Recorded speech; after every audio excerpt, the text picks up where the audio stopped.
Hi guys, welcome to Manoeuvre Hotel Management channel. In this video, we are going to discuss about the weekly current affair most expected questions for NCHM, CT, JE, ESAT and others examinations. So along with current affair, we will discuss some of the important static GK questions which are interrelated and which will be helpful in your examination. So without further delay, let's start this session. Before that, here is some important information regarding our self-study program. So if you want to join us through self-study program, you can visit our offline center, that is Vasai, Thane, Dadar, Borivali, Andheri, Pune. If you are not Mumbai or Pune based, then you can call on this number for online classes and the counselor will guide you each and everything. In case if you want to join us through website, I'll give you the tour guide of the website from where you can avail each and everything for hotel management there. So let's go there. So you have to come to the manoeuvreedu.com. Here you can see the hotel management, and in the hotel management section you can see about the NCHM, CT, JE examination. So you can avail each and everything from here, that is live classes, self-study, sectional course, mock test. So you can have from here as well as all hotel management examination को भी आप check कर सकते हो. So you can have that is किस live classes, self-study program, sectional course for all hotel management examination. So links जो है आपको डिस्क्रिप्शन बॉक्स में मिल जाएगा. So kindly check the description box. So now let's start this session and the first question is Pope Leo 14 is most famous Christian leader from which country. तो अभी आपको पता होगा कि पोप फ्रांसिस जो थे उनकी डेथ हो गई है. अब नए पोप बन गए हैं. पोप लियो 14 जो है उन्होंने अपना नाम रखा है और ये किस कंट्री से बिलोंग करते हैं. ओरिजिनल जो इनका नेटिव कंट्री है वो कौन सा है. So that is America, France, Germany, Ukraine, and correct answer is America. So the Vatican has elected a new pope with Robert Francis Prevost elected as the new pope. इनका जो नाम है वो क्या है, रॉबर्ट फ्रांसिस प्रीवोस्ट. और लेकिन इन्होंने जो अडॉप्ट किया है वो नेम क्या है, pope Leo 14. And he has chosen his name pope Leo 14 for himself. और ये जो है अभी फ्रांसिस के बाद नेक्स्ट जो है पोप बन जाएंगे आपको क्रिश्चियन कम्युनिटी के. Next question is, which Indian state launched the UP Agri and AI Pragya initiative in collaboration with the World Bank in May 2025? तो अभी आपने देखा होगा कि वर्ल्ड बैंक के जो चेयरमैन है, मैनेजिंग डायरेक्टर है, वो आए हुए थे इंडिया और यूपी भी गए थे, अजय बांगा. और वहाँ पर जो है कुछ इंपॉर्टेंट एग्रीमेंट साइन हुआ है दोनों के बीच में, यूपी और वर्ल्ड बैंक के बीच में. So UP agrees and AI Pragya, these two initiative has been launched by the UP government in collaboration with the World Bank. So what is this? तो ये किसने लॉन्च किया, Uttar Pradesh, Madhya Pradesh, Bihar, Rajasthan. So correct answer is Uttar Pradesh. So Uttar Pradesh launched the UP Agris and AI Pragya initiative on May 9, 2025 in partnership with the World Bank. और ये क्या है, UP Agris is related to the agricultural productivity को increase करना है. यहाँ पर इसका जो मोटिव है वो एग्रीकल्चर को कैसे इन्हांस किया जाए, फूड सिक्योरिटी को मेंटेन किया जाए. And AI Pragya is related to enhance the skill of the youth. Skills को किस तरह से जो है आप अपग्रेड कर सकते हैं, तो उसके लिए ये AI प्रज्ञा इनिशिएटिव है. Next question is, who recently announced retirement from Test cricket, ending a 14-year-long illustrious career?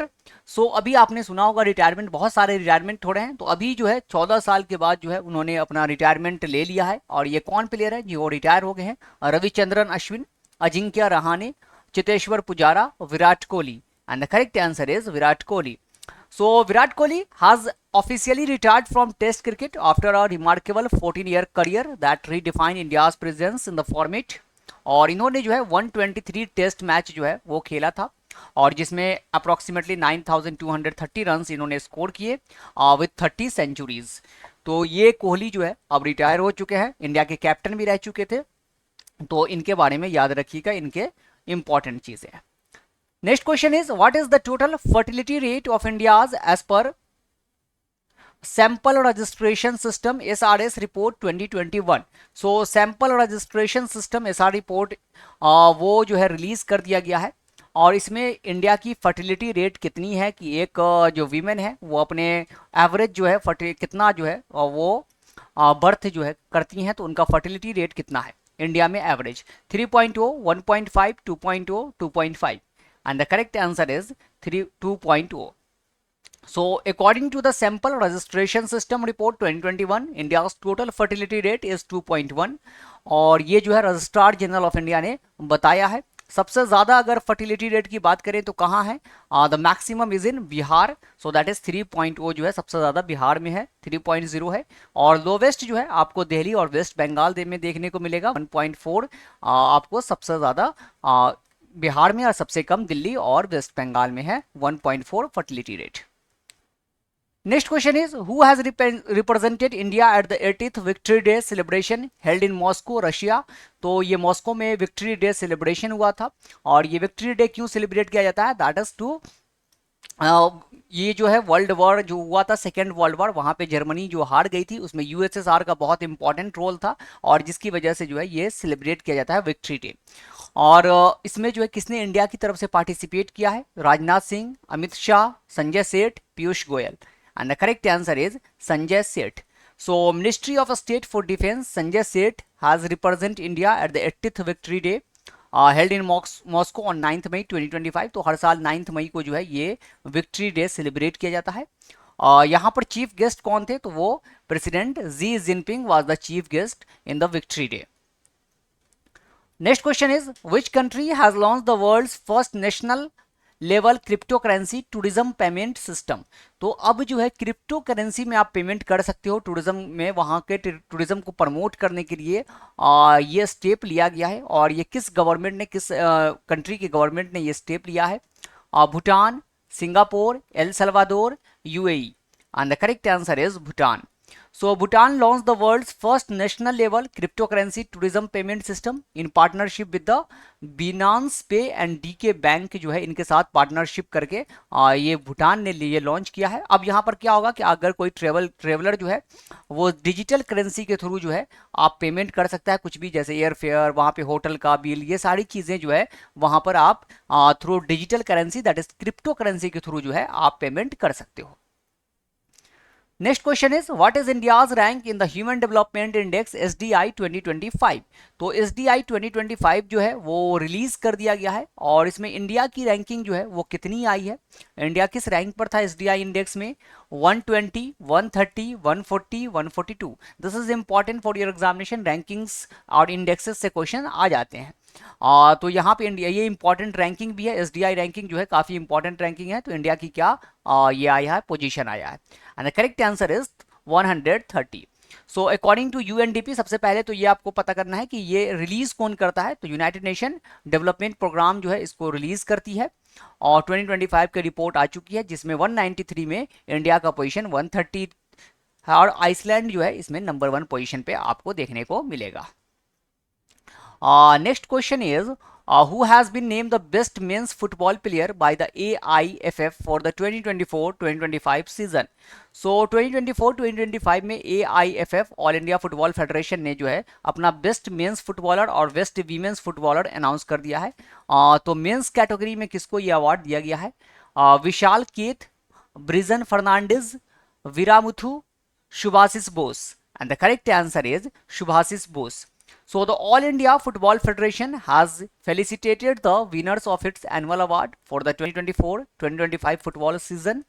और यहाँ पर मेंस कैटेगरी में तो सुभाशिष बोस को दिया गया है, और वीमेंस कैटेगरी किसने जो है उनको मिला है, तो Telangana Saumya Guguloth has been adjusted the best women's football player जो है इनको दिया गया है, सौम्या गागुलोथ को यहाँ पर मिला है।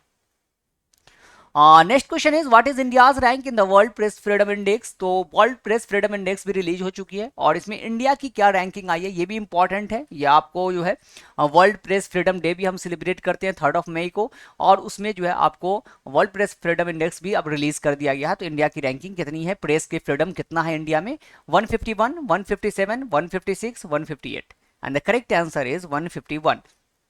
So World Press Freedom Index was released by the Paris-based international NGO। तो सबसे पहले कि ये रिलीज कौन करता है, तो रिपोर्टर्स विदाउट बॉर्डर्स जो है इसको रिलीज करता है, आपको ये भी चीज याद रखना है। दूसरा कि ये इंडिया की रैंकिंग कितनी है, सो दैट इज 151। और नंबर 1 पोजीशन पे कौन सा ये था country, so that is Norway is at the first position, and Eritrea is at the bottom.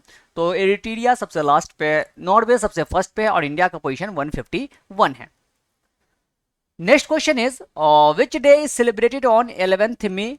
तो 11th मई को हम कौन सा दिन सेलिब्रेट करते हैं, national technology day, national science day, world technology day, world education day, and the correct answer is national technology day. So 11th मई national technology day honours India's remarkable strides in science and technology. तो ये जो है आपको national technology day हर साल 11 मई को 11th मई को celebrate किया जाता है.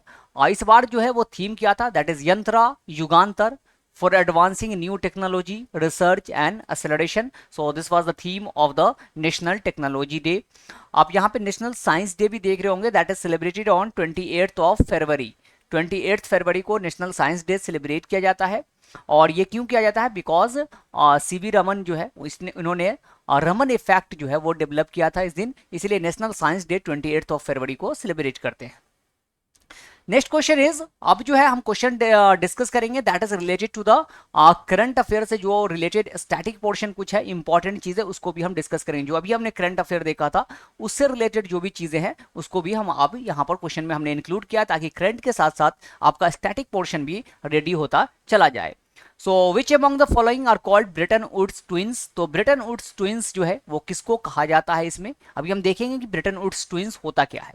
IBRD and IMF, IDA and IFC, IDA and MIGA, IMF and IDA. And the correct answer is IBRD and IMF. तो ये जो है आपको international bank for reconstruction and development और international monetary fund, international bank for reconstruction and development को हम world bank भी कहते हैं.